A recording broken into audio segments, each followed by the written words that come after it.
Welcome everyone to Perfect Read episode number 6. We just wrapped up VCT Pacific, crowned our newest, although they aren't new to it, VCT Pacific champions, and of course had an amazing show on the road in Ho Chi Minh. Once again, I'm joined by BigTime and Komodo. Komodo, we'll start with you because BigTime, we're going to pick your brain about how the entire event was. But Komodo, how have you been? I'm allowed to say good and sad, not bad because I'm never really not that bad. Good because I've been very productive lately. We've had some really good Valorant across the whole world currently, and I'll say sad because now we don't get Valorant if you're in Australia, for example, because London is a atrocious time zone for us down under. So I'm gonna wake up and see all the scores. Yeah, no, that's a skill issue, I think, isn't it, BigTime? Okay. Absolutely, it's a skill issue. If you really cared, you'd watch it. That's all I'm saying. Okay. BigTime, how are you? I mean, you just got back from Ho Chi Minh, right? Yeah, I traveled back from Ho Chi Minh when the event finished. So as the time of recording this, I've been back not super long, but it's good. A little bit jet lagged, but that's part of the fun of going to these events. I mean, Vietnam was amazing. The country was great, and the event itself was just so sick. So, yeah, I had a great time. I had a really great time. Shout out to Riot. Shout out to Hero, who are the production company behind it all. So, yeah, I'm feeling great. Awesome. I'm fresh off the back of fun Valorant. Awesome. I want to hear about the event a little bit because obviously we heard like all the players and teams that were there talking about how great it was, how great the fans were, and we could see it and feel some of it, but it's all through the screen. So, Yeah. I mean, I guess first of all, was it built to be kind of like a Masters, like a bit of a festival type with like lots of activities and all that going on? Yeah, I think there was lots of stuff going on, like in and around the venue. I didn't actually get too much time Right. to explore it all, to be honest, which is a shame. I really wish I did. But I mean, in terms of it being like a Masters, like the production was great. Like the stage was really good. You saw the whole like walkouts and things. It felt very VCTCN in a lot Yeah. of ways because it's run by the same people. So I think they brought a lot of that. But I also feel like it also had it had a lot of the groundedness of like an ascension is the only way I can Okay. kind of describe it. Of Yeah. it, like yes, it was a big event and it was fun, but it also felt very like connected to the community in a lot of ways, which felt really nice. Like there was so many fans, they were everywhere. They were insanely loud. Like it's really Were like they? you can't even tell on the broadcast in the same way, but especially for Paper X, I mean, half the crowd were in purple and pink, man. Every time they Yeah. won a round, it was just insane. Like when we're doing the desks, I don't know if you could see on or not on the thing, but at least on what we could see on our kind of monitors, the cameras are shaking every time the crowd. Yeah, they were. Yeah. Yeah, It's we like- could see that. All four of us ended up like losing our voice by the end of it because we're mic'd up. We've got these headsets on. You can change all the feedback, but even with people like cranked up when the crowd were going, we couldn't hear what each other was saying. Sometimes we're having to like. I feel like this. I haven't like fully watched it all back yet, but I bet there's times where I'm just shouting on the desk. I don't know what it sounded like, but it's because the crowd were incredibly passionate. They really cared. And it's always great to see that when you go to a country that isn't like super well represented. We only have Crazy Guy in that top level, but they have so much love for Valorant, and they came out in drones to support it. So Yeah. it was really cool. I definitely saw that from like my perspective watching the broadcast as well, and I made mention to it feels like a kind of an elevated ascension event. Yeah, so to that's how speak, I'd describe because, it for sure. Like when we have ascensions and everything, we have very catered, very grounded. It's a good word that you say there. Videos and audios that come through from the players really getting to tell some stories and stuff, which really shone through. So it was really cool to see. And I think part of this may be from like the direction of the team that's like running this as well, being now like kind of running the last two ascensions and knowing where the target is going to be for an audience and a market that is you know, behind, so to speak, and less represented as such as Vietnam as well. But then also there was a lot of the elements with the audio as well that I was noticing again, right? Because we look at previous ascensions and stuff and we see really hype kind of vibey audio in the beginning, and then it starts to over time get more dramatic because the stakes start to get a lot more serious. And I noticed that over the course of the event as well, that you start to get to like the grand final, you start to get to these elimination matches, and the tone really changes in those ones, and it does become really serious as well because you throw it back to Ascension. And it's like these players, it's their whole year that they've like kind of culminated towards playing in the Ascension event. The serious tonality really has a big impact there. You get to this sort of event, you got new teams trying to get towards a Masters for their first ever time, teams getting into the playoffs for the first ever time. It is some big things for these players, like real career esports goals, dreams that they've been trying to live out. So I just want to, say a big shout out to everybody involved as well in all aspects, because it was a really good one to watch. Yeah, this was in a mall, is that correct? Or it's like connected to a mall? Yeah, it's like connected. Okay. But I mean, I think a lot of the venues in Southeast Asia are like that. I think both the Ascensions I was a part of were in that sort of similar style of place. I think that's partly why it kind of felt like an Ascension event to me. I think you described it very well. It was like an I forgot what you said now. An elevated an elevated Ascension. Because I feel like the Masters, I mean, not in a bad way, but they're very, very clean cut. Sure. In a lot of ways, and this didn't have that, but I don't think it was a bad thing because it made it feel very real. Yeah. No, I think I know what you mean. A little bit more raw, right? A little bit more, not in a bad way, but like grassrootsy feel. Like you guys said, it brings out the local community. I would say that Santiago probably accomplished that within Masters levels, right? Because it was very just like, this is like Chile, like they were just being represented. So no, I think that's cool. I was just asking about the location because I had been told initially that it was like in a mall type place, and I was like, oh, okay. Like I mean, I think that could be interesting. Like I know some of the I don't know if it was the Philippines or wherever for challengers, like they've done Indonesia had it in the Indonesia, like just like in the middle of the mall, right? And it's like that's cool too. In the open, like that's cool too. But then I saw the venue, I was like, oh, this is like a convention center. Like it's actually pretty good, and I loved what they did with it on the space. I do want to just take this opportunity though, just to put my 2 cents out there because it is a platform.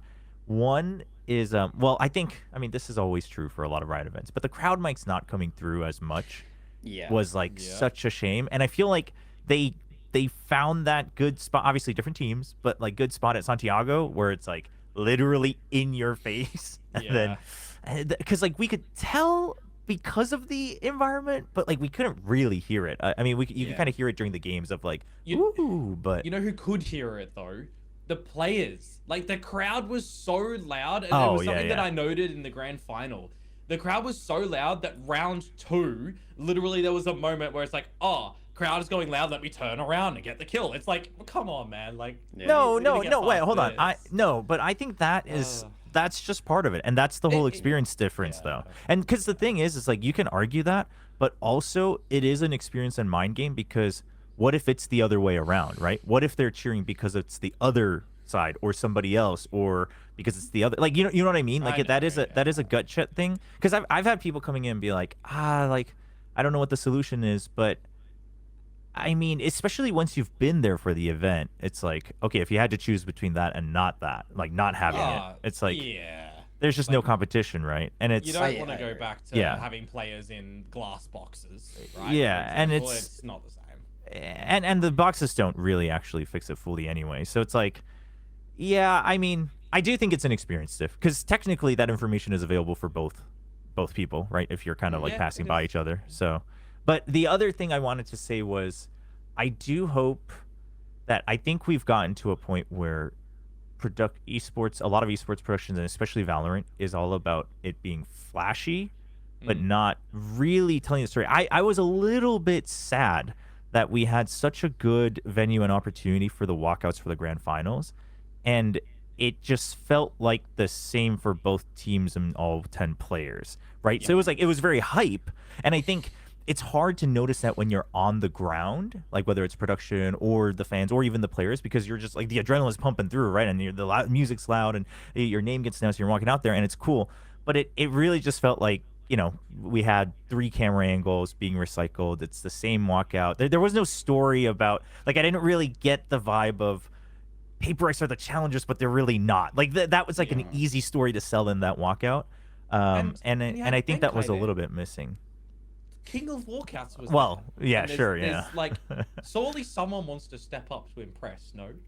Well, sure. I mean, that's on the players. But yeah, I just wanted to put that out there where it's like, I Yeah. think it's good, but I do hope we can, like a lot of the event production can lean into that more, especially once you get more used to the tech and like the bells and whistles. It's like sell it a bit more for me, right? Like the moment of the walkout Yeah. of like, oh shoot, here we go. Instead of being like, because I the way I see it is if you're not a fan of either of those two teams, that walkout didn't mean much, right? Yeah. But Yeah. if you are, then it's like, oh, there's my favorite player. So it's like I would just like it to be Mm. a little bit more. But otherwise, you know, I don't want to put too much rain on it because I agree. Just from the like visuals as well, it's like, you know, initially people were like, whoa, the camera's shaking, like, oh, I think I'm losing my vision. But then we got into the game, like it was smooth, it was hype, the games were good, the fans were great, you know, the desk was hype as well because we could feel the energy around you guys. So definitely a big shout out.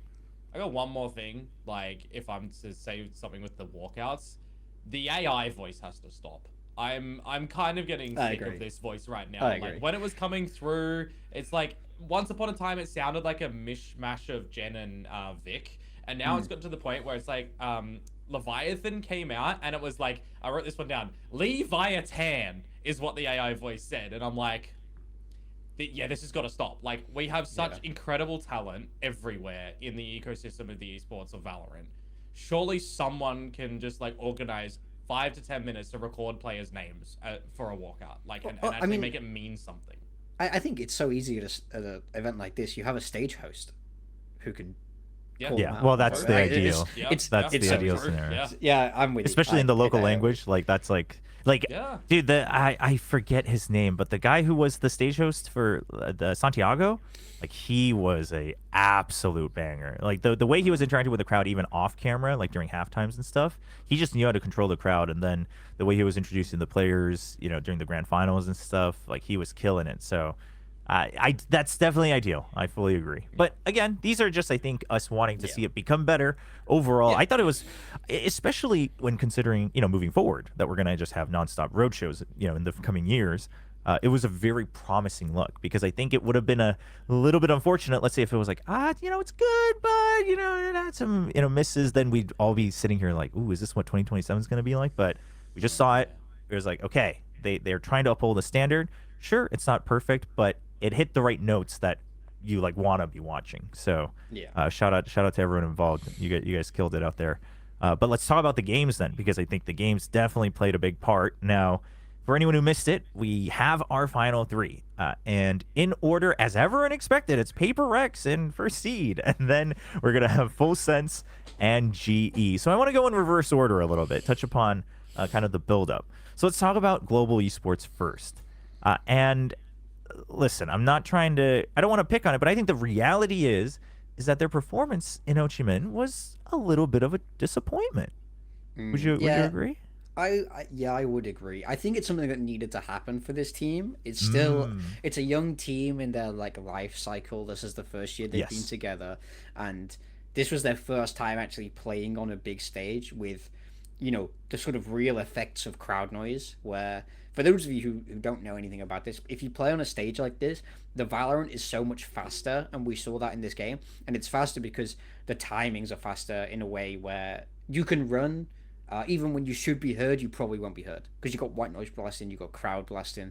So the timings just speed everything up. And I think that suits Paper Rex and Full Sense incredibly well, and it doesn't quite suit GE as well. And it felt like to me there was a few times where you just the inexperience of these players kind of showed on that bigger stage. But I think that they'll be happy it happened in Vietnam. I think they'll be very grateful for this experience in Vietnam compared to them having to find out the hard way in London. Now they've kind of realized, oh, this game plays very differently on stage. What do we need to do? How do we figure this out from there? So yeah, I mean, that first game against Full Sense, I think it's also so hard when you're against Primmie, probably the greatest to ever touch the game. In that series, he was diabolical what he was doing. I mean, you know, we'll speak about it for the final. He got shut down a bit more there, but against GE, I just feel like they couldn't find an answer for the guy.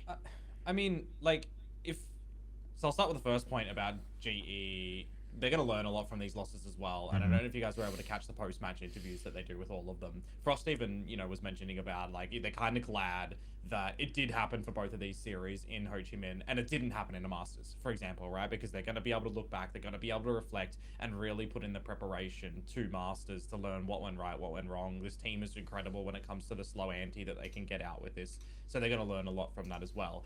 But I've got to say, Split should have been theirs in that game against Full Sense. Like, they lose both pistols. They are losing to hero rounds, and it goes 11-13. Like, we've got a TP into a nade. Pat's getting a little bit, like, in front of everything. I think even Benkai was talking about that on the desk. I'm noticing, like, we're very close to other ultimates, for example, a Resurrection, and Crystal's going for the plant instead on the A site from memory. Like, there's these little moments, again, that you do get caught up in the moment that, if you can take a breath, potentially could be changed to a lot of really good value as well. But there were moments when things were looking like kind of wrong and Full Sense are starting to really come back. But it's like you call the pause, you get the rotations back in, you turn down the tempo, you change it up, and the adjustments are looking really well for GE. So I actually kind of think, despite losing both pistols in the hero rounds, that map probably should have been theirs. Specifically as well, like the last round that comes through on this, where it's like Autumn's dying solo, the team's flooding B, and we've got Harvey walling CT and boosts himself to death, and there's trades coming around. In the end, Crystal loses the 1v1. I mean, a lot of this could have been a different kind of result, because I felt like GE fell back into a couple of their traps where they're incentivized that I need to do something, I need to be the one to win this round. And it's not that team game that they've really started to show great, proficiency in. So, a bit unfortunate for me, and a bit of a letdown overall. On that note, when you say that they kind of fell into their old habits, but did it feel more like? And again, maybe we're speculating too much, but was it a case of you think the game was getting a bit out of hand and therefore it spiraled out of control? Or do you think it's, again, just like the things BigTime mentioned of the stage, the pacing, right? You're not used to it, and maybe the comms are getting a little bit jumbled up, and so it's just kind of the mode they were in. Like, was it a default setting that regressed, or do you think it is, well, yeah, I mean, to be fair, it was a 4v5, and then they started really spiraling, things like that? I would definitely have to say it's a bit of both in this situation as well, right? And we're not going to be able to put our feet in the shoes of the players on the stage to get that situation of the whole audio, the ground shaking and everything. But that will definitely have to be an element of it as well, right? Because in these moments where you've got 100 things happening, sometimes you do inadvertently just result back into a couple of things, and these mistakes do happen, right? It's the nature of a very live action game, and it is a differentiating factor of teams that are really proving to showcase, top echelon gameplay versus teams that are still learning, growing, building together in a still really early phase as well. Don't forget, they've had kickoff and now stage 1. Yeah. Like, it is okay to still see these mistakes. They will learn from it. So I don't think in that regard it's necessarily a monstrosity to have happened, but it is certainly something that, we got to start to fix these things where possible. Yeah, I also think a big thing is, like, I've seen some negative reaction about GE for how they performed in Vietnam, but like, that's insane. Like, you're still top 3 in the region. Yeah. It's like, everyone has to relax. They've made it to the Masters. That was the goal. Yes, like, Vietnam wasn't perfect, but it didn't have to be. They'd already qualified for London. Vietnam was literally just stage testing. So if anyone is, like, mad at GE right now, like, it's just the most ridiculous thing. Oh, I'm out of focus. Oh yeah, there you go. It's figuring it out. Yeah. There you go. Yeah, there you go. Yeah, I just think, like, you can't be mad at this team for not winning a map in Vietnam, because they didn't even have to. They're already in. It's fine. It's funny you mentioned that, because I distinctly remember, I think it was during the grand final, or maybe like after the grand final, and a GE fan came into my watch party, and they were like, yeah, so do you think it's, do you think we should, like, it's okay to be a bit doomer about GE? And I was like, brother, you're talking to a guy whose team didn't make it after winning Masters, and then you've got freaking Gen G fans in the other corner crying that they didn't even show up to the entire stage. Like, you guys should be happy. Like, your team is new, and then they're going for the first time ever. Like, let's rejoice a little bit. Like, yes, it's okay. I think, especially given the progress they made, it's okay to be disappointed a little bit, right? Because we were led to believe that it was on an up and up trend, but also you played against the two other best teams that are going to Masters. And I think, like you guys said, it is very hard to remember that this is a very new roster, especially if you followed closely. I think it's even harder to remember because you're familiar with the names as individuals. But then, like you guys said, like you think about it, and they just haven't been playing together. Like different styles, different comm styles, and then different coaching style. They've talked about that, right? Like Javi and Frost having to kind of learn to work with each other and things like that. There's a lot of moving parts with this team. But I think one thing I wanted to always remind all the GE fans for is think about why, if you are disappointed, why did that happen, right? It's because you saw them progress really well into playoffs, coming into play, winning that match against Nongshim, getting that upper bracket, and then having two amazing matches. It's like, okay, well, what happened before that? Well, they kind of started losing games and then spiraling out of control against both KRX and then Paper Rex. And it's like, if they can fix it, if they can fix that in that week going into the next matches, I mean, I have no doubt that we should be led to believe that these mistakes will be better going to London. Now, will that mean that they go like super deep? I mean, that depends on the matchup. But should they be playing a game that is less disappointing? I think 100%, given the track record so far. Yeah, I can definitely agree with that. And I think, we start to get to a picture right now as well where we're knowing a lot of the teams that are going to be going over to London. We know a lot of the teams that are going to be sitting in first seed now as well, right? And who they're dodging in the beginning and who might be a bit of a, no weak teams, but a bit of an easier step to get towards, right? Given that, and we can touch upon this later, Pacific had a 3-0 for the grand final. EMEA and CN both had like 5 mappers. CN's a little bit more one-sided here and there, but the 5 mapper from EMEA, oh my lord, that was insane. A crazy series. Insane. Crazy series. So how do we feel about like if there's an EMEA matchup versus like GE, for example? We'll have to wait and see. I want to see them just maximize the time that they've got right now until London, because that Frost's goal, and probably even the whole team's goal, is they've made it to the Masters. They want to win the trophy. They want to get the champs. They want to win the trophy. Like, for sure. It's what they're going to want, right? So now we need to start to see, all right, you've made that first hurdle. Time to get the second. Time to get the third. What does the pathway look like for that? Yeah. I mean, I was just going to say, it's a brutal timeline, but I think this is a roster. This is a group that is hungry for it, right? And they've proven that so far in the first half of the year. So. Yeah. From speaking to the players, they were very disappointed in their performance in Vietnam. And I think that's very understandable. Like, for them, it means a lot more. But from the outside, from the fans, I don't think you can be in the same way as you can for the players. But then also some, good news for GEs, from what I've heard at least, is there's no visa issues heading into London. Yeah. Which I was concerned about, with there being 2 Filipino players. I was very worried that there was going to be some kind of problem, but apparently, from what I'm hearing, it's all good. I don't think it's been fully confirmed, but I'm not hearing oh no, we might be in real trouble here. So that's a good sign. I think we've all learned our lesson that if there's an event that you're potentially going to be qualifying for, get it sorted super, super early, even if you won't make it, because then if you do, you're not getting into the sub situation. Yeah, exactly. It's better to get ahead of it, even if it ends up being a slight financial loss. But that's I think amazing news. Now I want to talk about the lower final as well a little bit against Paper Rex, because I found it interesting in multiple ways. So one was after the Full Sense game, at least on stage, the players didn't look too bothered by it, right? It seemed like they were pretty accepting of the fact that, okay, we didn't play well, they played well, GG, we lost, but it's all right, we still got tomorrow. After the Paper X game, they seemed pretty dejected. And then you listen to the press conference, and it's Autumn's just every answer. Autumn's well, I should have played better. I didn't do well. And then you go to whoever else, and they're I didn't do well. We didn't play well. And then Frost, of course, is he straight up does a little bit of VOD review during the press conference, which is really funny because it's I feel like it's the one round that was ingrained in everyone's brain on Haven where they all push out. They push out 2C on defense, and they hold the flank, but then the 3 also push out of mid, and you're what's the plan here, guys? Where are we going? And then he pointed that out immediately in the press conference, and I was like, okay, so obviously this was not part of the plan, but how do you? So they bring out new comps. Now I don't know if there's too much reason to speculate why that is. I think there's a multitude of issues reasons why you would, but do you think that was a big contribution to them looking so shaky in the lower finals? Honestly, I don't think so. Like, I liked a lot of the ideas that they did have. Like the ISO Mhm. on Haven, I thought was great. Like, Yeah. I think like in a vacuum, that's such a nice little counter, such a nice little pocket pick to have when you're playing against a team that has such a strong op. And they were playing Jet Chamber on the other side. Like, Yeah. ISO, in theory, you're buzzing when you load into that agent select. So I don't think they got like beat in the veto. I think there's an adjustment to it, that I think they still have. But these players have been trained like that all year. We know that this is Frost's style. We know that he prepares them for change.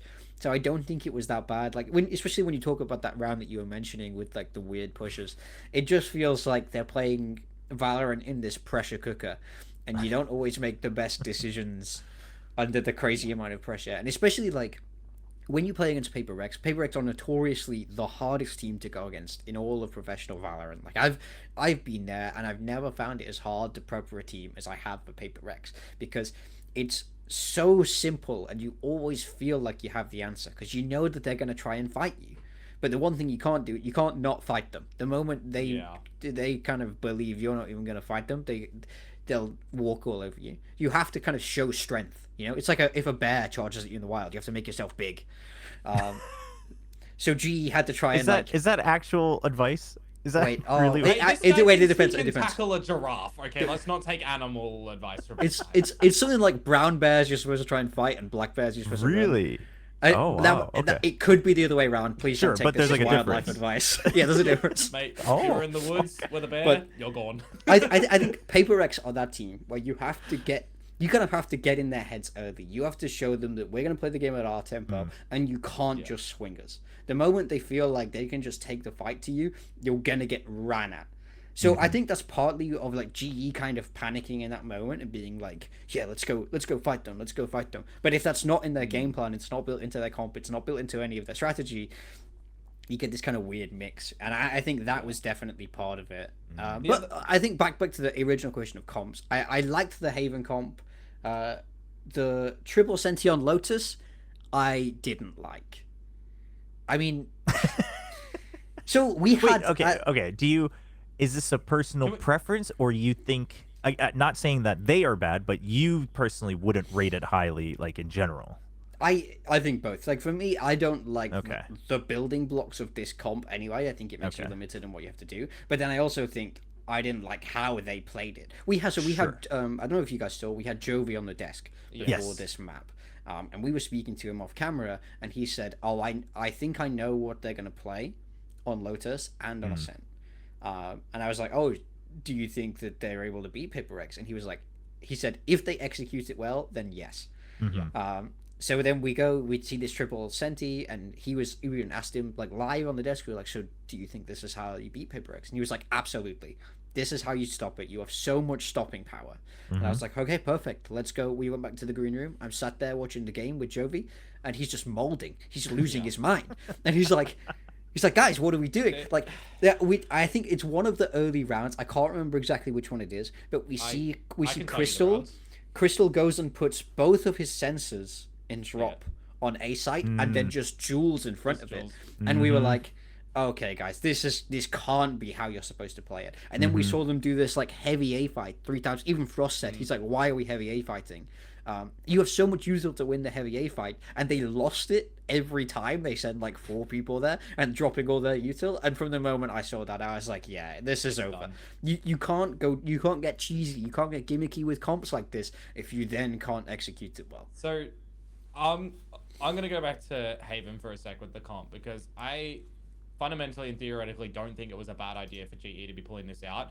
I even flip it the other way to say massive props to Paper Rex because you look at when Autumn starts to get out the shields, double tap, something is starting to play the op a little bit different over towards A long, right? In the very beginning, he posts up on the line, recognizes the shields there, can't get it. There's adjustments from then on out to put more numbers, different numbers. He takes the line for info and backs out before the shot even comes out, and you wait out the shield. So I actually think it's also a case of Paper Rex recognizing super early on what they need to do to make that map better and towards their own strengths. Now, going over towards the Lotus comp, as soon as that one came out, it's the XLG Bitfix comp that you know from, way back when or whatever. But GE did not play that like XLG whatsoever. And Havoya always in the interviews and the post maps puts credit on towards Bitfix for coming up with this comp or something, and the way that it goes through, because it works really well for XLG, and the way that they're able to play on the attack side with this comp, and the strengths that they also see with the defense side for information and for stall. And I just did not see that whatsoever from GE. I don't know if they were deep in the VOD dungeon and watching how this composition is supposed to be played from XLG over in CN. It did not seem like to me that there was either enough VOD watching or understanding of what this comp was supposed to be and supposed to do on this map of Lotus. And I think the round to highlight, by the way, will, and I don't know if we can put this into the post-production or not, round number 6. A 2 versus 5, 2 versus 5, that Paper X win. That is one of the most worst played rounds that I have seen in Valorant in a very, very long time. I'm sorry, guys. I just have to put that out there. Like, a solid good few minutes to reset after that one. Oh, holy. Yeah. No, this is the problem, is that the GE players are not used to this pressure. The Paper X guys know it through and through. I think when you, from like spending time with those guys, when you just know in their mindset, when they're in the 2v5, they always think they're gonna win it. That's just who they are. They're so hardwired to be like, oh, we're actually untouchable at this game and you suck. Like that's what they think deep down, and you see how it shows. Of like, when the pressure is on, the crowd is there, the stage is there, I think they love to perform. I feel like they're like artists in this moment, and the stage is their canvas. That's how they see it. It's very much like, we get to go express ourselves on this stage. Yeah. And they let themselves get loose with it. But GE, it's like, I think it felt like they were sort of, they're in the zoo being watched by 1,000 people, and they're in a 5v2, and they're so tense, and everybody's like, oh, well, let me just end this round. Let's fast forward. Let's go. And it's just, that's the panic. That's the stage experience. And that's why they lost that round. But then as soon as you lose a 2v5 like that, the mental boom is just astronomical. Because that's when you start to think, oh, we can't beat these guys. Oh, they're too sharp. And I think they felt that from like that map onwards. And I think, especially if you're playing a gimmicky comp, if you don't kind of land your win conditions early, if you don't catch them off guard, if you're not surprising them, it's so tough to then like correct yourself, because you have to rely on these kind of gimmicky plays that you have cooked up, this kind of alternative style. Maybe gimmick is the wrong word, but this alternative style that you have prepared, and if it stops working, it's so easy to just freeze up and be like, oh, well then we can't actually play normal Valorant with this. Like Udo, who is their hard entry, has been all year, he's like dying for the cause. That's been his job. He's now on Sage, and it's like, oh, well, how do we go then? It was yeah. It was unfortunate. They got stuck.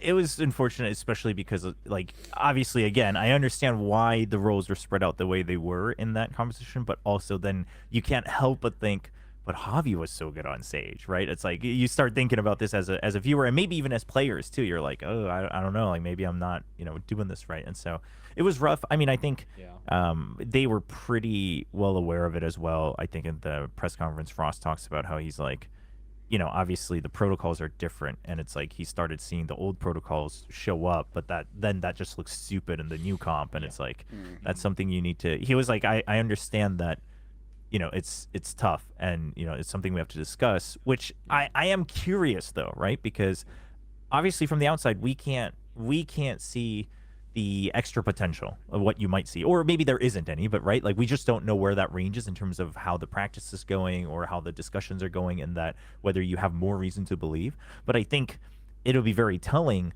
when they show up to London, or even early stage 2. Are they still leaning into maybe swapping or having like 2 comps on at least half the maps versus we just play like same style comp every single map, right? Like we just paper X it because you guys shine for now. Like that's the best way to move forward. It's going to be a choice that they have to now make, because you don't have much time. You simply don't, especially with the format changing next year. I think a big thing as well is, I mean, PaperX even said it in the post-match kind of conference and interviews and things. They said, "Oh, we'd seen that comp before. We've scrimmed against that comp. It caught us out one time in scrims, and then we spoke about how to beat it." So that sucks. If you're cooking up a gimmick and they're prepared for it, it's like it's sort of like StarCraft. You're trying to do this like proxy 2 base all in, and they see it straight away, and you're like, oh. Well, Well, doesn't matter GG. then. I will say their Ascent comp I liked a lot more. I love Sage on Ascent. I think it's Yeah. really nice. Yeah. Yeah. So I liked that they tried that on Ascent there as well. That was a closer map, but they got that hot start. They went up like 6-0, and that helped a lot. So I think I'd like it if they keep cooking. I'd like to see them keep experimenting and find what's good for them, because ultimately what is good for them is being tricky, is having these swaps. It's always been Frost's style, and I think Javi does a great job at adapting his calling overall to how kind of weird they are. I don't want to see them standardized. They're not a standard team. And I don't think they should ever do that. They should embrace, when we speak about the very best teams to ever touch the game, they all have their own individual expression of the game. They all have their own style. They're meta defining in their own ways. And I think GE is not a team I want to see just chase and copy. And I don't think they will. It's not Frost style. No, I don't think they will either. Ascent for me, always bold to come out with the comp, and even for Paper Rex as well, to a degree, sticking with the same comp and something on the Yo, right? Just getting away with murder time and time again. Some things that stood out was like a couple of advantages that get slipped through for some gaps around the map that Paper Rex have found and exploited. There was one 3 versus 2 post plant round number 9 that I wrote down for like Patman's solo holding rafters. He's dropping and taking the fights. Something's flanking Crystal, and Harvey's on 8 HP. Like, these are 3 individual fights that we're taking in a 3 versus 2, not together. Especially when Harvey's really low. Like, yeah, I feel like in these sort of situations, someone needs to just step up and, take the lead in the round, right? Again, we don't know what's happening in the comps, right? So we can only make an assumption in these sort of things. But also, the last round of this map, when we're 12-11 in favor of Paper Rex and we're going for the mid play, there is no top mid smoke, there is no flash tiles, and Paper Rex just pop, pop, pop, pop, pop, and you're dead and it's done in 2 seconds. You know what's crazy? Where is the strategy in that round? I can't remember who told me this. I can't remember who told me, but someone told me that Frost heard that call for the last round and tried to call a timeout to be like, no, don't do it. But he didn't have a timeout left. So wait, I wonder, because I remember there was a round where I knew they were out of timeouts, and I saw Frost like hitting the button. You to hit it. Yeah. I can't remember who told me. I but wonder if it was that. Before that last round, he was trying to call a timeout to be like, guys, don't run down mid. That's stupid. And then the round just ticked over. The clock starts, and he has to watch like through a window of just the players run down mid, and him just being like, you know, like the Breaking Bad like gif of Walt in the car just screaming. Yeah. I imagine that's what it was like for him in that moment. Yeah. There's one more thing that I had on this series, this map. There's one more thing. And it was? Well, you know what? It was. When it comes back, you can let us know, because we got 2 other teams to talk about. So I do remember. All right. If you do want help with KO, I can render my services again, because wow, some of that stuff this guy, that was not worth waiting for. All right, let's move on. Self promo. I think it's an interesting kind of juxtaposition, because we talk about how GE, like, it's about switching it up, etc. Well, Full Sense, on the other hand, decided to just say, yo, we're gonna lean into what works. It happens to be the same thing Paper Rex does, so we got VODs on it. Let's just run with it. And it works out. They go to the grand finals 2-0. And let's talk about the matches separately, because very different games. But against GE, so we talked about GE, maybe faltering a little bit, but Full Sense, they didn't seem as bothered by whether it's those things. Do you think that's partly the prep and just the comfort of the compositions, the agents, all of that? I think in a way, yes. I love that they just simplified everything. I think that's exactly what you need to do for this team. They are the antithesis of GE in my mind. I don't want to see them get techie at all. I want 0 brain power from these guys. Cruz should be the only one who's actively thinking, who's improving his IQ. Everyone else dumb it down, if anything. That's how I feel about this team. But it works so well for them. And I think when we look at this GE game, I think one thing Cruz has spoke so much about is that, we spoke about this on the podcast before as well, of like Cruz basically not giving the feedback to the guys, being like, play with your own confidence. I don't want you guys to dwell on mistakes.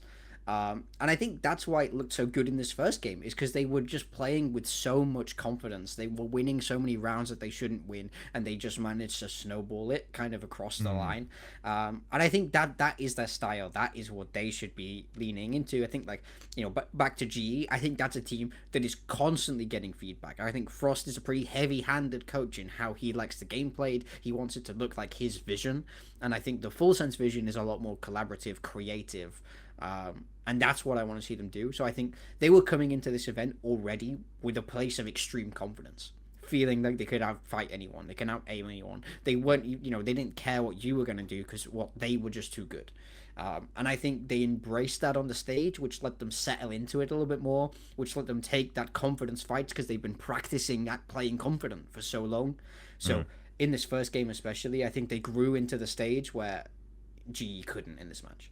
Yeah, I do think, and I'm curious to see what your takes are, but I do think also this came at a perfect time where now you had all the resources you needed to really understand what GE was doing, on their tendencies, on the different maps, etc., including the draft as well. And I feel like Full Sense just like you said, they dumbed down the in-server stuff so that once you had the resources to figure out the out-of-server stuff, Cruz just has to kind of take that and install it, and they were ready to run. It really felt like Cruz was very consistently a couple steps ahead of them. Despite Split being so close, it felt like Full Sense always kind of felt like strategically they knew what was going on, and they were able to pressure them quite a bit.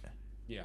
I mean, every single time we go to the cameras for Full Sense in both of these series, against GE, against Paper Rex, they're all screaming, they're all smiling. Even in lost rounds, Cruz is still smiling and laughing. Like, they know now what is working for this team to continue to go forward through. But also, to a degree, and I know this might seem cynical to me, I'm also kind of glad that they got a little bit of an awakening call in both of these series too, because we can't, in my opinion, and I'm sure many other opinions as well, people's opinions as well, we can't see Full Sense continue with this 4-1, because whilst it works for some team, like against some teams like a GE and sometimes and stuff, we see against the Paper Rex that the 4-1s are not working, because they will take the fight. They will know how to either tackle Primmie, and if he misses the shot, it will, you've got him, he's dead. If he hits one shot and you can get him before the trade's out, you've got the site, because these 4-1s there. We also see teams like Paper Rex run into the 4-stack and still just absolutely dismantle them. Yeah. I'm kind of glad that this is going to be an adjustment that needs to come to them if they were going to continue to be potentially heavily reliant on the I don't 4-1. want to see them adjust away from it, to be honest. I feel like this... no, but this is their style. This is how they play. I do think it's sort of matchup dependent. I think against any team that is sort of tech-heavy, prep-heavy, smart Valorant, I would back Full Sense every day, because you can't prepare for how sharp they are. If you don't have, and I think this also showed in this game to me, where GE are an incredibly smart team. They've always played the game in a clever way, but it's not a team that's full of shooters. I mean, yes, I'm not saying they're bad players, but they don't shoot as hard as the Full Sense guys shoot, and they certainly don't shoot as hard as the Paper X guys shoot, right? So if you want to get techie, I think Full Sense are very much a team that don't care if you have answers for them, because it doesn't matter if you have the util or you have, a correctly stacked site will have 3 players on it, right? They don't care if you have 3 players there, because they just think they're going to kill all 3 of them. And I think, especially towards London, against the techier teams, they'll be fine. And I don't want to see them change a 4-1. I want to see them send a real message and run it down. The time I worry for Full Sense, it was like, we'll get onto it with them, but is against teams that are razor sharp, is against teams that shoot as hard as your guys shoot, because then if they have 3 people on the site, it becomes less hard for you to, it becomes much more difficult for you to believe you can take over that site, because they'll be able to stand there and shoot you in weird positions. Is there any team then currently at London? Yeah, right? That's what I was going to say. DRG, XLG, and then Vitality. Vitality, like Heretics, if you want to get the teams that made it to the first stage.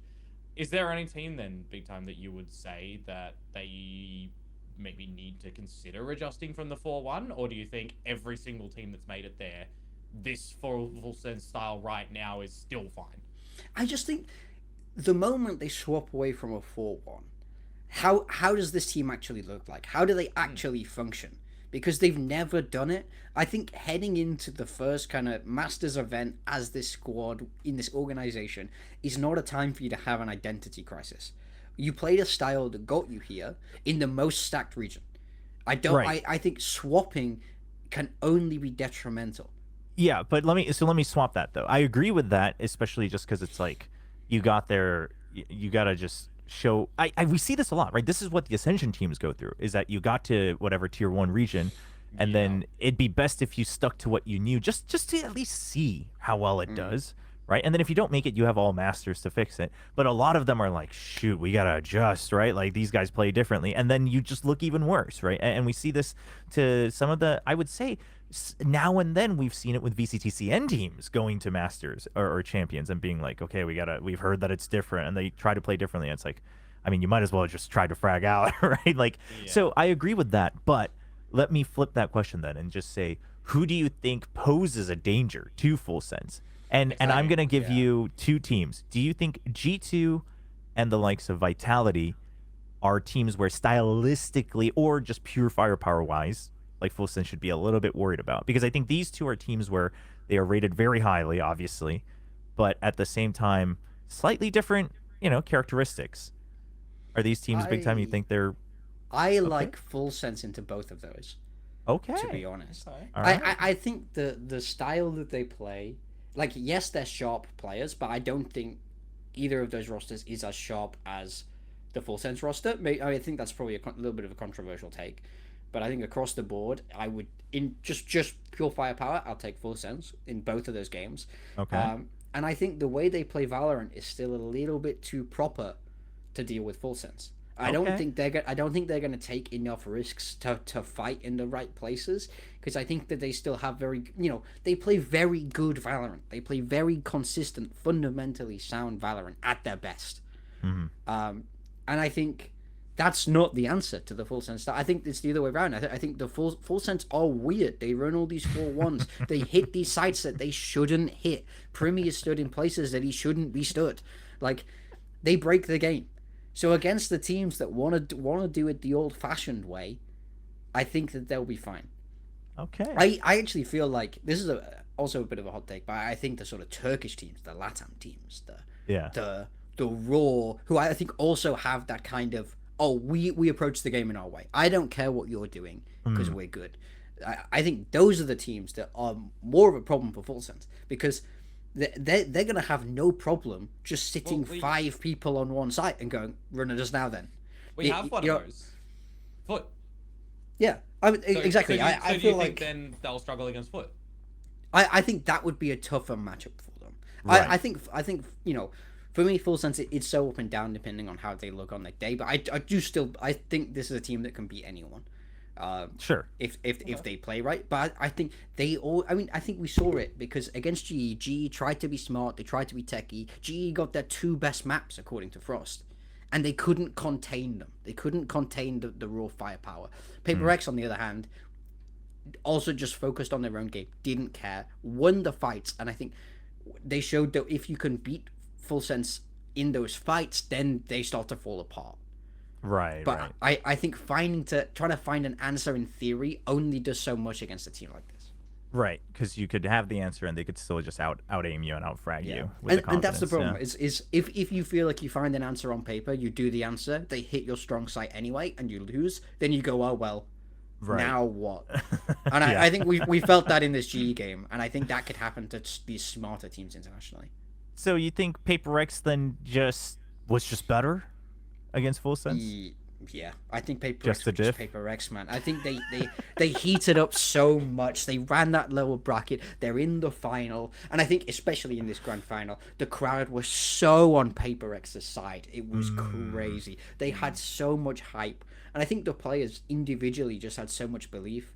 They've lifted a Pacific trophy every year now. They always know they're good for one. They're here in the grand final. The environment is playing into their favor.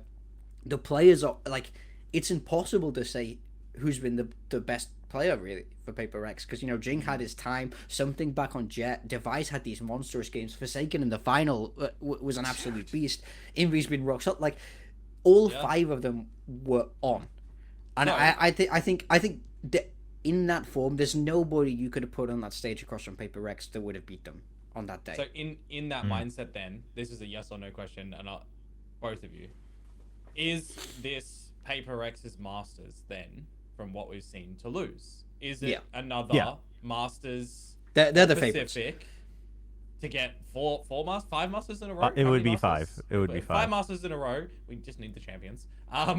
So you think you both would say this is Paper X's to potentially lose then?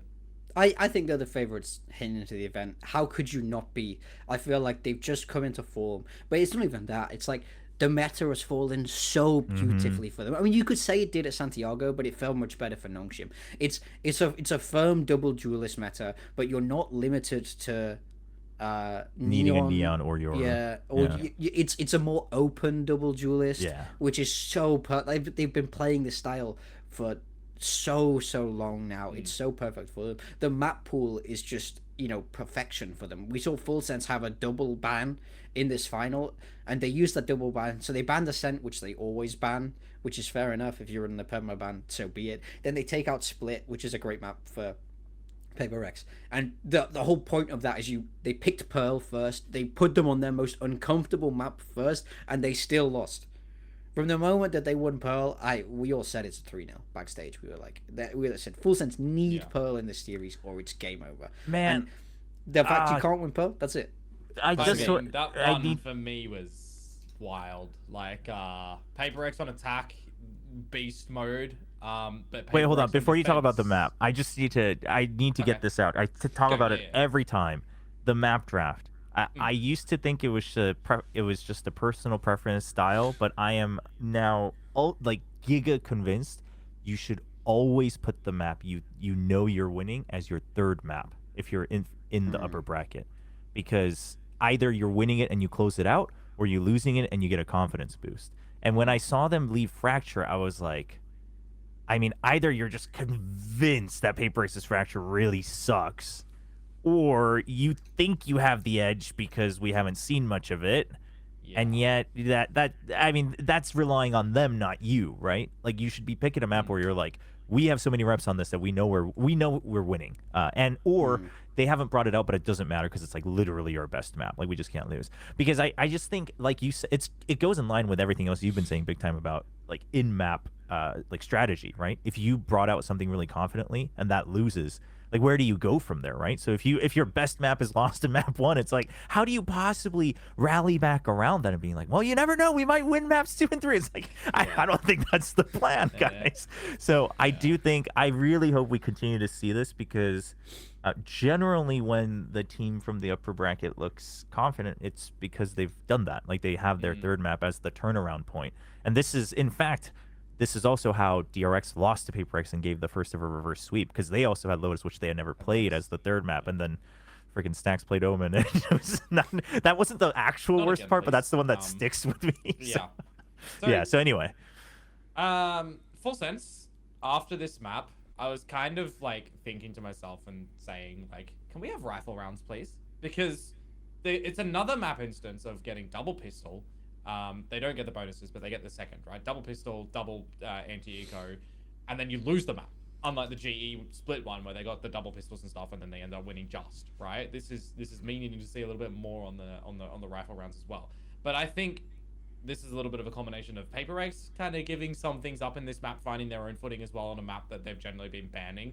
Like, we're pushing one at a time through mid doors into Killer, whereas Paper X, it's like, okay, that could get kind of rectified a little bit here. Let's fix that up and stuff.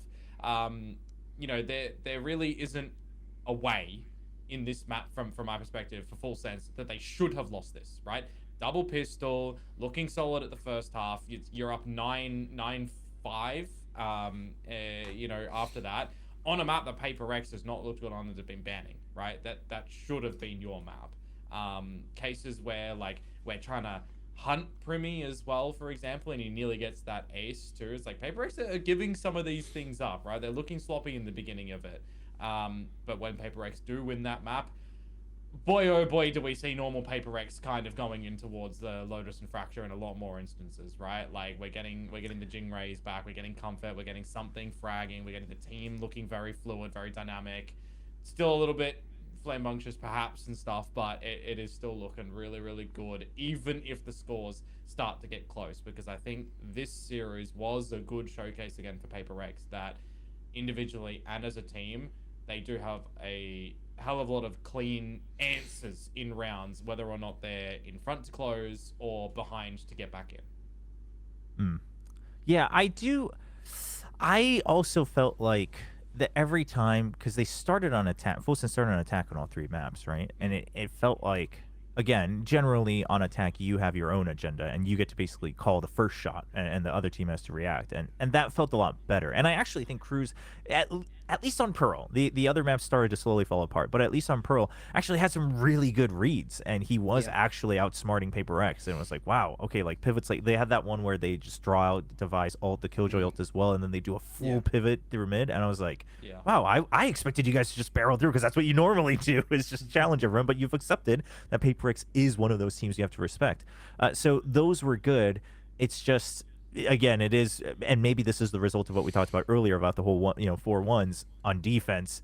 When they start disrespecting that, it's like, where's your next game plan? And they didn't really seem to have another one unless you were winning fights, and they really struggled to bring that, because the other maps too, it was always even or advantage, right, on the first half for Full Sense. So like, I don't think Full Sense played a bad game, to be honest. They stuck to their guns, they played their style. I think, like, the fact that they got double pistol and lost pretty much all of these it more speaks to the class and level of Paper Rex than it does a problem in Full Sense, in my mind. I don't think they played a bad game. I think these maps could have very easily gone another way. I think it's like, it's a couple of shots different for this team, and yet, like, I'm sure there'll be some learning. I'm sure they could have called better in these certain times, but I don't think it was a horrible performance, man. Like I said, in my mind, I don't think there's a team in the world you could have put across the stage from Paper Rex and have them lose. Do you think Primmie played like fine?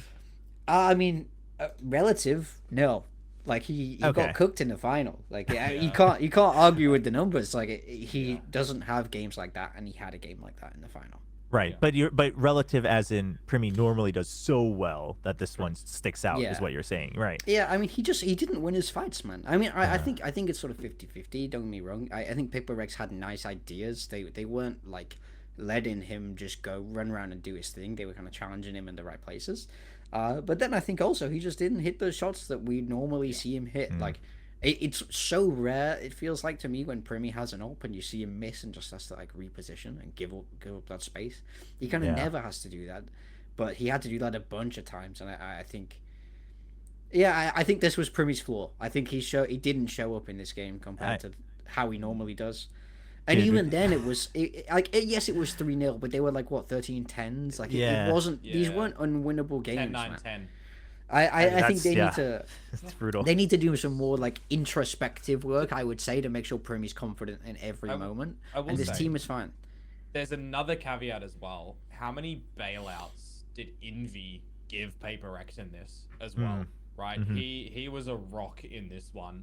To be honest, with the impact frags that are coming through, and also, I don't know what it is about Forsaken and his Omen ults. There's a bit of magic. Whenever he ults, he finds the gap in the map that is just empty, the right place. Give it 5 seconds, it wins the round. Yeah, absurd. I mean, I've heard a few people talk about this now, but he's a big lights player. He's so good in those moments when he's on that stage, when the pressure is on him. He just comes alive, and he wasn't even there for the group stage of Paper Rex. Realistically, he was just this role player, standard Omen, and it's like, wow, this is like the global MVP. Is this our GOAT? He's just like throwing smokes and getting trades. And now you can sort of see it. He came alive in that final and he did what he did. I mean, the neon 10 HP, like on Bree's A side with the ult. Gosh. Oh, dude. It's when you were describing earlier that Paper Rex seems to really just take like finals as an opportunity to express. Like, Forsaken is the guy you think of when you hear that, right? And everyone else does it. But I would say, for instance, I look at Jing, and I would say Jing actually just has a certain level of consistency about that. Like, group stage, finals, doesn't matter. He's always having a little bit of fun and doing his thing. But Forsaken, either, maybe trolls a bit too much or just, does what his team needs when it's quieter games. And then it gets to freaking like elimination grand finals. And he's like, Yeah. all right, baby, it's time to shine. People are watching. Let's get to Yeah. work. And he just starts Exactly. doing the nuttiest thing. And he looks so confident doing it, right? Like even the celebrations are just so natural because he's just feeding off of that energy. Like he knows he's the coolest guy in that time frame right now, like in the entire world. Like nobody can Yeah. top that feeling. And he just runs with it. But I was feeling that especially during this finals for sure. Yeah, no, I absolutely agree with you on that. I think like the 3 teams that we've got going from Pacific to Masters, like we've got a lot of faith that this is Paper X's event to potentially lose, depending on how the other teams show up in the group stage versus the playoff stage where the seed number 1s get injected to. And then some hope for Full Sensum for GE as well to use this time really, really well to show us something solid, I think. Wasn't it Bangkok that a lot of the world also said the same thing? Like, this is Paper X's meta and map pool, man. I remember me and Sliggy were like bigging it up. I think that was Bangkok. We were like, yo, T1. everything's coming up Paper X. Like, the map pool is the favorite. I mean, it's the same thing, though, right? Like, this is, let's talk about the map pool a little bit. It's been coming up.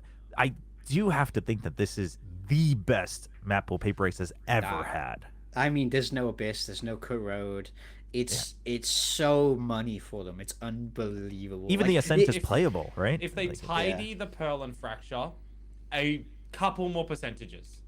Oh lord, they've got the map pool. Yeah. Yeah, like you really wouldn't be too worried no matter what gets banned or picked if you're Paper X right now. And you say like the Pearl and Fracture, but given, I would say, I mean, I feel like even the Pearl, it's just one of those where it's like, they might just consider it a 50-50 just because of how the map is played. If you're going against G2, no, sure, you're changing your ban potentially to get rid of Pearl, right? Sure. Yeah, no, that's this. understandable. That's the percentage part where I'm like, it needs to be stepped up because there will be teams that are better at Fracture, better at Pearl, that you may very well have to consider playing and trying to get the other 2 maps to be a victory if you just forget that map is going to be a win or really try to find it. Or you're changing your bans perhaps. And it's like, well, now this best of 5 is kind of showcasing that you could consider the latter. It could make the matches a little bit spicier for the other teams to actually recognize, well, what is Paper X going to ban against us now? Yeah, and I think the good thing is 25% of the teams in London are from EMEA, so Pearl is like a free win anyway. It's an instant win button. So you're not even worried about that anyway if you're Paper X. That is true. I mean, it's so true though. Like it's gotten better, but it's still nowhere close to where it needs to be out there. So did you guys see Vitality's defense though? I mean, listen. Or should I say Heretic's attack? Yeah, like one gives confidence and one gives Lord. Okay. There's still work to be done on that map at least. Yeah. Yeah. But okay, so Paper X. Another thing I was just checking while you guys were talking about earlier, though, we were talking about Primmie and the op, and obviously Primmie. Again, Primmie is, I think, one of the best examples, by the way, of kind of having that mix of factors, right? Whether it's like not nerves, but the environment plus Paper X shutting him down, right? It's just this combination.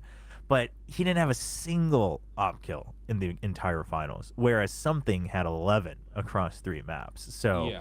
Like when you have 2 sharpshooters on each side, that's a big difference. And I feel very worried about that particularly because I was kind of dwelling on this as well. You look at this roster, who else is going to be picking up an operator for a chamber if we're going into this as well? Given we're going to have the initiator changes coming in for Masters as well, you're going to want to see an operator be, a kind of a consistent factor. You're going to want to have that op in your comfy players' hands, right? Whether it's Duelist, whether you're getting a Sentinel in for the chamber, for example, you're going to have someone on the roster that is going to be picking up this weapon if you're wanting to play these 1-4s. And if Primmie's not getting kills or not purchasing it as much as normal, I mean, Jit think Boys. it's going to be problem. Yeah. He's been picking up all the agents, chip-wise. I just I looked was it up. going to get Apparently, to that with his neon. Is that still going to be a thing, or are we changing it up? Because of the I think neon they nerfs? changed. Surely. They don't need neon. No, Neon they needs them don't. more than they need neon. It's fine. They can move away from it. But with going back to Primmie, is I feel like he has to be good on the op in London. He has to. Yeah. So much about how Full Sense play the game. You know, on defense especially, it's like, well, one site is held down by Primmie, the other site is held down by 4 other people. Where do you want to go? And you still want to go into the side with 4 over running at Primmie. But the moment that stops becoming true, the moment Primmie loses that scariness around how he's able to play with that operator, is the moment things start to get dire for Full Sense. If a team is ever to like run at Primmie and have it work, then Full Sense is going to be in real trouble. I do on that note. I would like, because I was actually kind of surprised, and maybe again it is just because they were trying to keep it simple. But if you're relying so much on the op guy on your team, surely at a certain point you change the tempo up and you go aggressive with the op, and then post them up and then rotate, right? But a lot of the times it was, Primmie, you got that? Cool. But if it's on B site, on Pearl, for instance, it's like you don't really have anywhere else to go and take another shot, right? Like you have to take a risk at that point to peek out of a smoke no matter where you go. And I just feel like that limits him so much. Whereas maybe, something we could see them change at London is, okay, whether it's mid, whether it's B, whether it's A couple of these times, go aggressive with him, take early space, then everybody rotate, and the other side is being held by someone like a Vice who can hard anchor. And because then, even if he misses it, he gets a couple more chances, depending on the map geometry. The other component as well, with Cruz and Leviathan switching roles back to what I think is a strength, right? Having Leviathan back on the smokes. If they do want to, do a small adjustment, still play the 1-4s, have Leviathan ready in a more passive position on the other side of the map, really ready to pop those smokes for Primmie as an escape route. If you are 1-4ing and he is going aggressive on the op, have the gravity well, have the fake smokes that dissipates, have the real one for him to bail out, like have a bit of these, because you still do have the 1-4, right? Yeah. If you're setting Primmie up for this aggressiveness, you should have the confidence that he will get those opening kills. Yeah. Like 1 or 2. So. All right. But overall, obviously, I think so far, even GE, Full Sense, both, we still feel pretty good about. But now let's talk about, we mentioned, obviously, Paper X, it's their Masters to lose. I don't know if there's, is there anything that you want to really highlight as a detail that you think was different about Paper X in this weekend? Because if not, I have a fun little thought exercise. But if you have one, I was going to say, I don't think I really have anything different. It's not from what we've seen before. The biggest thing that was different from Vietnam to the rest of the stage is they were on a big stage, and they grow into that, and they always do. So for me, it wasn't surprising. I think as soon as, I've said this, I said it on this before. It's like people like to pretend that being a Paper X fan is stressful, and it isn't stressful. It isn't stressful. It's because you know that they're going to qualify, and you know that they're going to do well. And this was exactly that. They dropped down to the lower bracket. But to be honest, I was never really worried. Even when it gets to these map 3 eliminations, and you just think, it's Paper X. They're shrouded in plot armor, and I think we saw that. Where's this train, by the way, on the track by track? Like, how many universes are we looking to get into now with like this upward thing, right? Because we're out of Earth, we're past the moon. Like, we've had some rocks along the way. Like, where are we right now? The thing is, well, okay, I want to save this for later because I want to talk about the meta changes potentially coming in for London. But before we do that, and I want everyone to have an answer, even though it's not fair. But if you had to, who is currently the best player on Paper X? Forsaken. Ooh, that quick? No. Yeah. No. For me. No. For me, That's wrong. Well, we'll hear everyone's explanation afterwards. Yeah. It's something. Something. Okay. Oh man. For me, Forsaken, because of his still versatility and adaptability in the consistent factor, getting the big picture, but still being able to perform in the micro as well.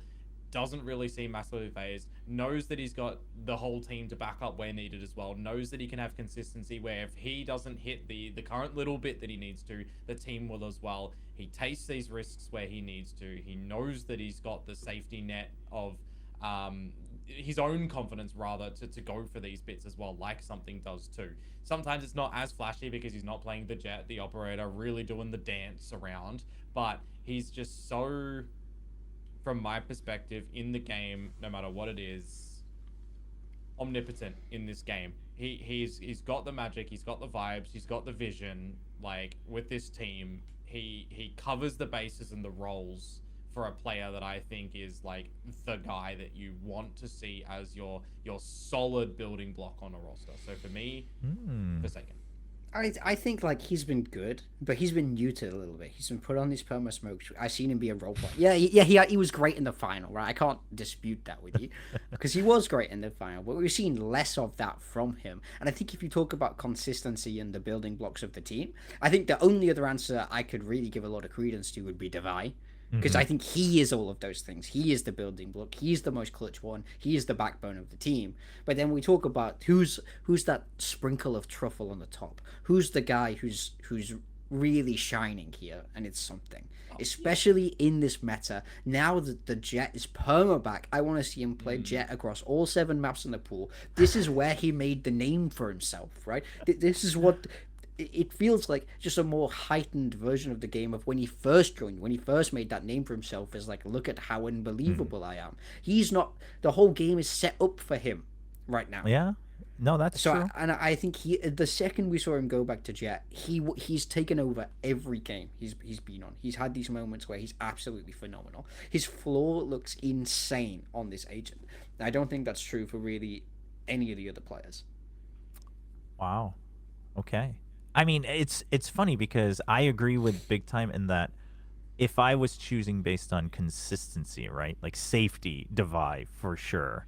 Yeah. Which is also funny to say because I think statistically this stage it might have been Jing to be like just in terms of pure numbers, but in terms of I guess like the role consistency you're giving like on the map, I think Devi for sure. But Forsaken is like the guy to me. Forsaken is the guy who gives you the trophy. But is he the guy that gets you to the trophy? Maybe not, right? And that's like, that's so hard to choose. But since you guys already had something in Forsaken, I'll go with Devi then. I'll go with Devi. Yeah. I think Devi is a legit shout, man. Like, Yeah. I think Devi's even the in this safe final, shout. Yeah. the amount of 1v1s he won, the amount Yeah. of clutches he won, he was a hero for them. Absolutely. The thing is, everyone's always going to have a different answer because we all have different perspectives as well, right? Yeah. We all have different focuses. We all have, like, I love strategic IGLs, mass thought processes. Some people like the big flashy stuff, right? Some people like just the solid clutch. Like we all have different thoughts, and it's perfectly valid. But it's always good to hear why like you think that. So Yeah. and, Also, like, I I agree with wanna- you both. Like I can see the use cases for both of them. Absolutely. Like I want to just bring back a very quick discussion point we spoke about in the last episode, which was you guys said you'd want Hyunmin over Primmie. on the Wait, hold on, roster. hold on. Do we? Hold On on. our roster. Are you guys prepared to admit that was wrong? I was until the grand finals, and that gave me a Oh, little bit of come bail. on. That He's gave me had a little one bit bad of bail. game. No. Thing. Listen, it's not because I don't think he's good enough, but the way he played against GE, literally, I said it during the stream. I was like, by the way, I'm an idiot for ever thinking that I would take Hyunmin over Primmie. The way he was just clowning on GE, who I think is a great team. And then I saw him in the finals, and I was like, no, Primmie can bleed. And I was like, I can hold on to the Hyunmin stocks for just one Bro. more stage. I think Primmie bled in the final, but he bled fighting another god. This was a kaiju battle, bro. Like, yes, he looked bad because he was against Paper Wreck. No one else in the world can make Primmie look like that. There's no way. No, I We'll see no, in I London. admitted defeat. I mean, we'll see in London, but yeah, no, the things that Primmie was doing, it was like, yeah, this is where you throw philosophy out the window, right? Your personal preference. It's like this guy is what you build around, and you were right. You were right, BigTime. You can have your moment. There you go. Thank you. Means a lot. Alrighty. But yeah, Paper X. I mean, let's talk about the meta a little bit then, because obviously hard to predict, but the initiator changes should be coming in, as far as we know, right? So Yeah. the The theory was 50 seconds Or was that Yes. announced in the VOD, the announcement video from the devs? Was it confirmed 50 seconds in it? I think it was, right? I can't remember. They had a 10 Everyone's minute been they talking had a about it. 10-minute Yeah. video that they announced with Yeah, I don't know if that changes it was that coming. or the report, but either way, let's go with the Yeah. 50 seconds, right? So the util will now refresh at 50 instead of 60. For those not aware, before it used to be 40, so it is still a little bit slower, but you should be able to at least get one more use than you Yeah. used to in the current meta. And then obviously we're gonna have some other changes. Obviously the neon nerf is gonna be now applied to the VCT as well, and then the shotgun nerfs. So you take all that in. I mean, overall, do you think this favors Pacific as a whole? Is it only a couple teams? Let's talk I about that think first. I think it's good for Pacific because none of the three teams that we're sending have a guy who was pure neon. None of them are defined by their neon. I would say. I think arguably for Paper, I think it's better for Paper Rex than anyone because when Paper Rex want to play neon, then Forsaken has to swap and they have to do a lot more maneuvering. Mhm. Ultimately. So I think Neon being gone doesn't really make a difference for all of these teams. I think Paper X and Full Sense, they can play that double duelist in a different form. Anyway, I think Jip Boys has shown that he's okay on Phoenix, he's okay on Raze. He can do his job in other places. I think GE, Yudo's, Raze, and Jet are both firmly good enough that he doesn't have to rely on the Neon. So I think those changes are good, and I think the Initiator change, I like that they're bringing it back down. I think that's a step in the right direction, but I still think it's not enough to stop double duelist, which is what we need for Pacific, well, for Full Sense Paper X, especially. So I feel better about Pacific moving into London with this meta because the pace should still be pretty fast. But it isn't as reliant on that neon, which I think, as I say, the three teams that we're sending I don't think loved the neon, you know. Like I mean, I think there are teams out there that really did. I mean, Nongshim is like the creme de la creme. Well, yeah. Of they won when it was broken, and it was so perfect because Danby was amazing at it, right? Yeah. None of the teams were as reliant on it as that. So I'm feeling pretty good. Feeling pretty good. Yeah, I tend to agree, like, kind of exactly with what Morgan's just said in the whole capacity as well. We do not have an example of a team that is running Neon on every map that we can possibly get in towards the pool. I was just bringing it up right now for this one. Like, I open up Foot, and they're running Neon on near everything. I opened DRG, they're running Neon on near everything. Like, those teams, and whilst China's had a little bit more time to prepare, perhaps, as well, to adjust things, they don't have the reps in these official capacities ready if they're going to be fully changing it up to come into it, right? It is a mass change for these teams on a multitude of maps. It is much, much difficult to really feel the full confidence in this, where you got a Paper Rex, as we've said here, it's like a map or two, right, that's changing. You got GE, it's a couple of changes here and there, right? I don't think Pacific is in a problematic state with the current meta shift that is going forwards. Now, if we have the Sentinel buff come in next as well, that's another story. Well, That ain't happening, that's yeah, right? no, that's So potentially we later. don't have Yeah. to even worry about that, and that's only been theoried. Like, there's no confirmation or anything. No, about they Sentinel said buff the yet, Sentinels or... will be after. I think After, that's okay, they okay. basically said that, but or they said the number. It was 13.0 or whatever the next big patch is, but that should be after London, Right, or okay. maybe during London, but it won't be applied obviously then. So we know for a fact it will definitely won't be in for London. But my question is then 50 seconds. I mean, you think how much of a So- difference does that make for initiators? As a main initiator in my career and my focus on this game and being a lot of the timing on initiators, we will probably see earlier timings in the rounds for pure information, not countering Right. utility. For example, like 0 points is not going to be used for any sort of counter and hits. It's going to be used for a bit of information early. We're going to see darts, haunts, and everything used for a bit of information, because you got that extra 10 seconds in rotation timing that teams normally take to rotate around the map, right? Where we're probably going to see a bit of an increase on barrier drop info, darts and recon and all of these things as well, because the 60 seconds kind of disincentivized you a little bit in using them off the rip, or you would use it knowing that the next time you're going to probably use it in a post plant, and then you're using your drones instead, right? It's why we've got a little bit more emphasis on the Skydog usage and purchasing up in the early game as well for these and the pistols and such, alongside, you know, your Sova drones and your prowlers and such. So I think the 10-second difference down is really good for the Initiators. Granted, absolutely not as powerful as 40 seconds, but a good middle ground, literally, for me, to give you more options for barrier usage, and important information in the first, I'll call it 15 seconds of a round that you might have held it for 20, 30, like last stage. Yeah, I think for London, I don't think the difference will be that huge, to be honest. Just because London is... Yeah, London is so soon anyway, and the teams that qualified for London have all clearly understood how to play in this patch with the longer cooldowns. So I think that they'll just kind of... I don't think they'll see it as a big enough change to go, oh, let's rewire all of our comps. We need double initiator. Look at how powerful this util is. They'll all stick to playing more or less what they're playing. I think the tweaks might be what you're talking about, of like the kind of slight timing things. But it's not going to be enough to have a full meta reset ahead of London. Maybe after London, maybe a couple of teams try and get experimental. I think teams need a little bit more time in the patch. I think stage 2 is really when we'll start to see if any big wide sweeping comp changes are going to come in, or how different that 10 seconds is. RRQ happy, right? Maybe. Well, they should be. They should be. But the one concern I would have is that the Pacific teams perhaps not feeling the need to change much.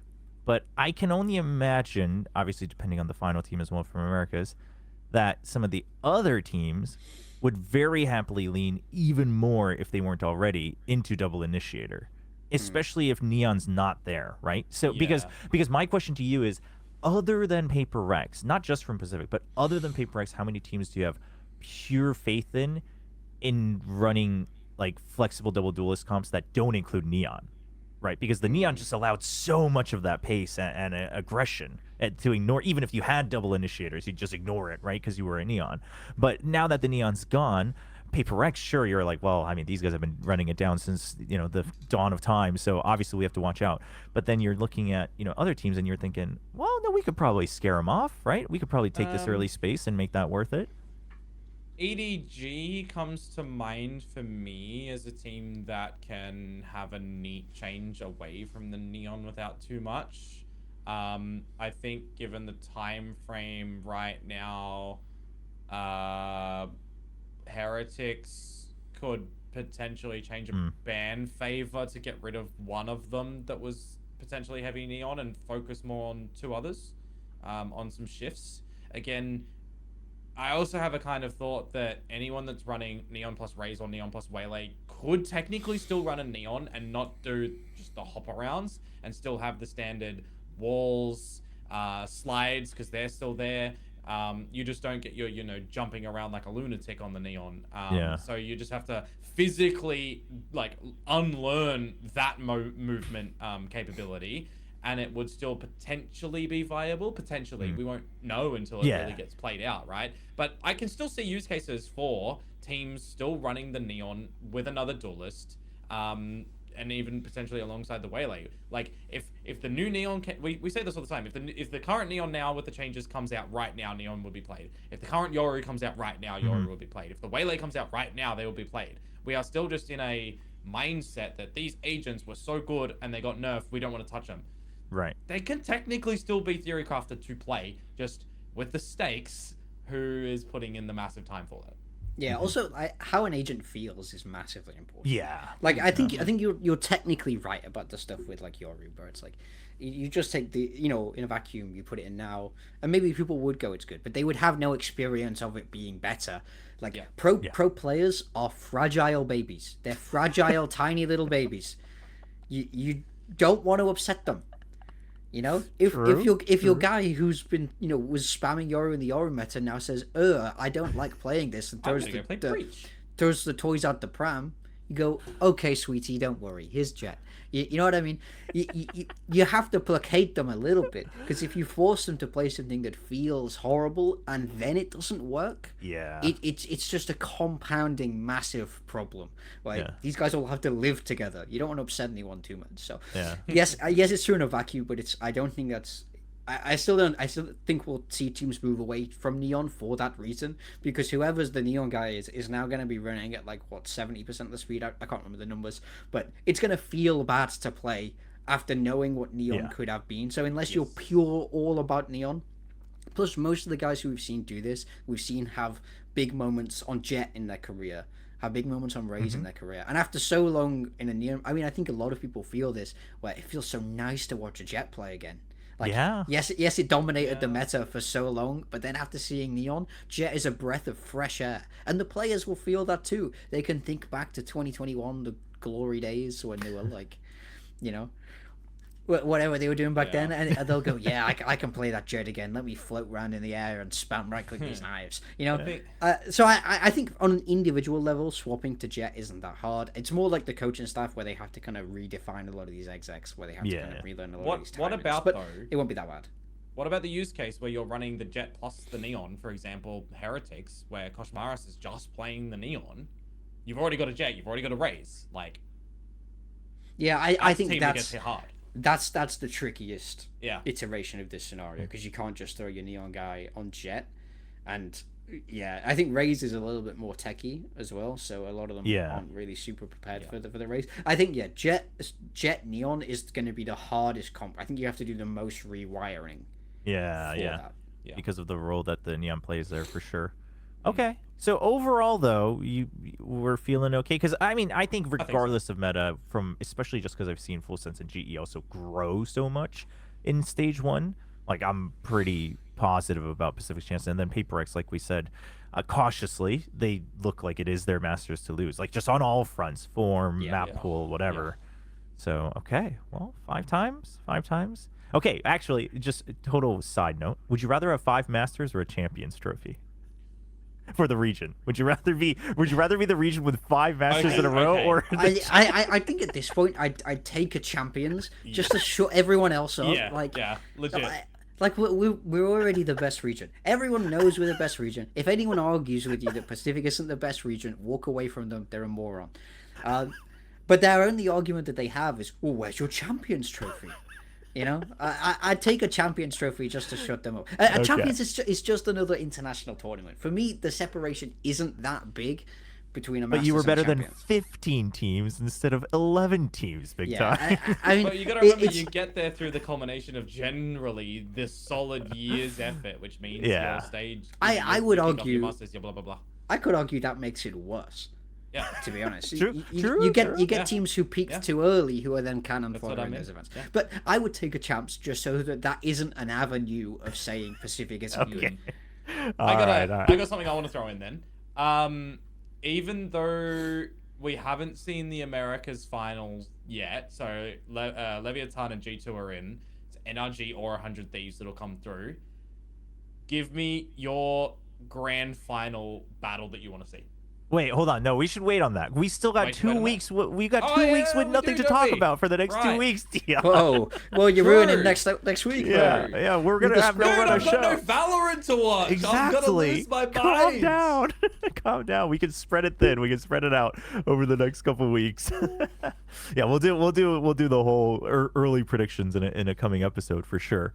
But I think overall, obviously, just harkening back to the beginning of the show, really successful weekend. I'm also just really happy for the Vietnamese crowd as well, because I've heard so much about how it's kind of like the story in Japan as well, where like the player base is very active, or like the not hardcore tier 1 fans, but just overall Valorant fans were so active in Vietnam, and they've wanted to give back to that. So being able to give back and for them to show up and give back to us, I think it was a great opportunity, and we're sending 3 amazing teams. So looking forward to it. So it's time for us to choose our personal picks of the week.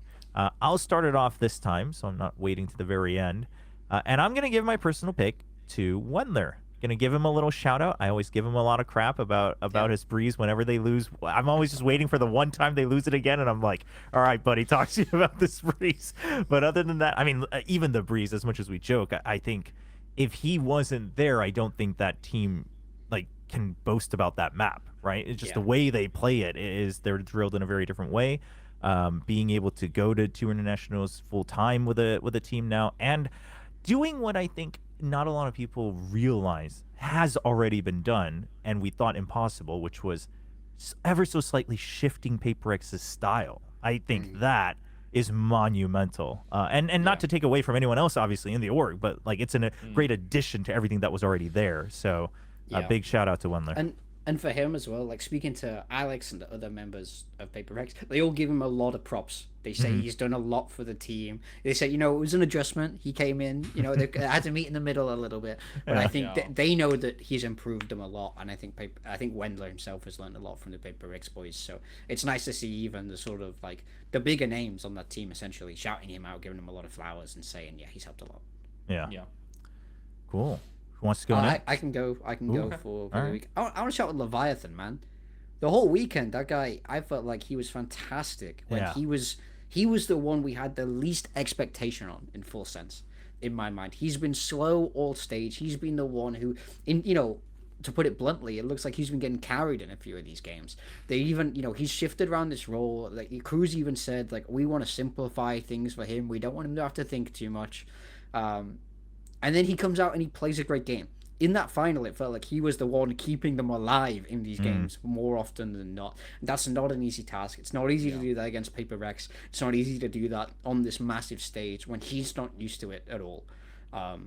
So I think he really deserves some props. And if he can keep up that form for London, Full Sense will be feeling even better than they already are. Heck yeah. I guess in general, for the new players and the new coaching staff and everyone involved for the 3 teams that are going to Masters, like, shout outs to you guys. You get to play in a Masters now. You get to live that dream, and hopefully we'll see some good things for you and for your fans to follow as well. Shout out to everyone from Ho Chi Minh too. Phenomenal event for the end of it as well. So for everyone that's generally unnamed in those, shout outs to you. Like we all appreciate it, even if it's not said globally. Thanks for doing what you do. And lastly, from me, shout out to the VCT Pacific and by proxy Riot Gods for giving us 2 banging groups for stage 2. Oh, That's no. Oh, no. Fun. No. I will not accept that it is 2 banging groups. You cannot tell me one banging group that... and one...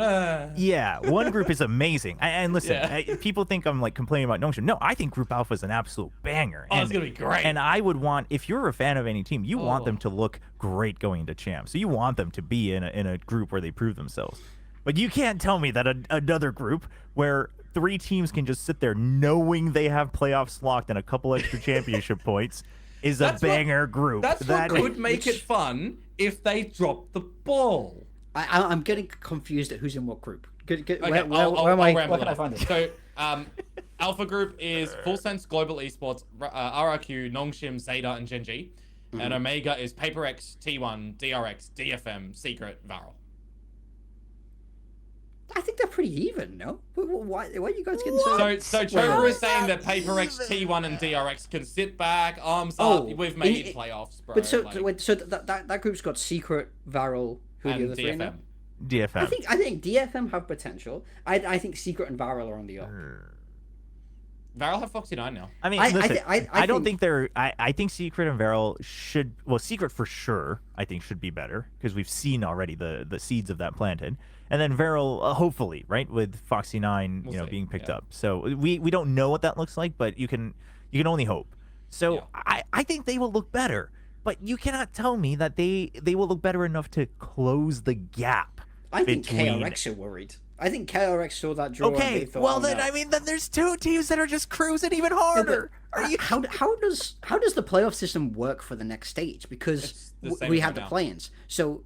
Oh no, we do have the play-ins. Yeah, we have the play-ins. So is it not the top 2 are safe through to playoffs, and everyone else goes into the play-ins?